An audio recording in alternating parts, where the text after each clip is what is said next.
जड़े working lady को जदि कह जे तो संडे आज तोठू आम छड़े नबो आज किसी से भाया ही मते फील हो। तो हेलो सांग माने मु रेशमा आपन को स्वागत करुच्ची मोर गोटे नुआ ब्लॉग को। दीर्घ 6 दिन काम कर सारा पर आज गोटे वीक ऑफ डे मिली जार मूल्य आम समस्ते जानी।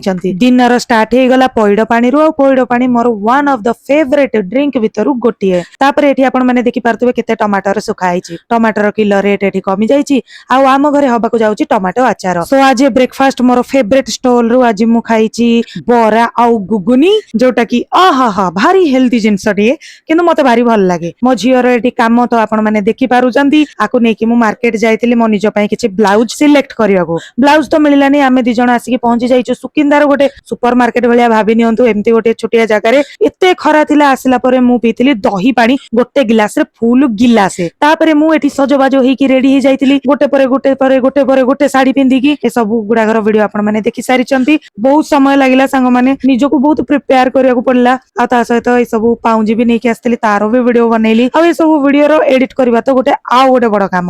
भात डाली भजा ता सहित ए कोबी पकोड़ी सब मिलिला याको खाई देली मु बिल्कुल कोनोसी नौटंकी करनी बो मते जहा देजनी मु सब खाई देछि टेस्टी भी थिला। तापरे अगेन मु मिसोरु जे बहुत सारा साड़ी आ ड्रेसेस मगैतिली तारो वीडियो बनैतिली पाखा पाखी सकाळ 10टा रु मु लागिछि आ एबे राती 8टा हैला परे मो काम सरिला। बिलीव करंतु ठिया हे कि एते समय काम करिया ओ माय गॉड बिल्कुल छोटिया कथा नुह। आ ता सहित मो बेबी बारंबार आसी कि मो सहित गेलो भी होतला ताको मु इग्नोर भी करि परिबिनी कारण ता पई भी तो ए गोटिए संडे नामर टिके मुश्किल हो पछे मु ताको मझिरे मझिरे एंटरटेन करू थाए।